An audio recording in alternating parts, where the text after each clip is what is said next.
ပြောပြပါမယ်တောက်မယ်ပုံလေးကို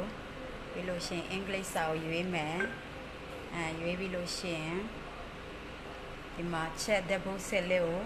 ရွေးမယ်ဒီမှာကုတ်ထည့်ရမယ့်အကောင့်နံပါတ်ကိုနှိပ်မယ်355ဒီမှာတဲ့3ညာနဲ့ပြီးလို့ကောင့်နံပါတ်ဆက်ပြီးလို့ရှိရင်ဒီမှာ continue နှိပ်မယ်ပြီးလို့ရှိရင်မဆက်မယ်မှန်လားမှားလားဆိုတာဆက်ပြီးလို့ရှိရင် confirm ကိုနှိပ်မယ်ဘန်ဒိုလေးကိုထွက်လာတဲ့ခြေဆိုလို့ရှိရင်ကိုယ်ရွေးမှငွေပမာဏကိုတိတ်ချာချာစီစီလေးထပ်ပါမယ်နော်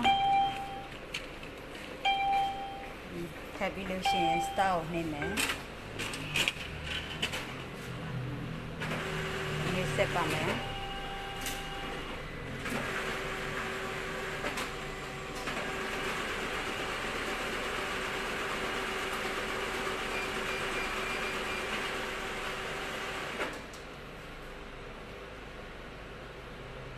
မှာပို့ထဲမှာငွေပမာဏထွက်လာမယ်3280လက်မဲ့ဆိုရင် confirm ကိုနှိပ်မယ်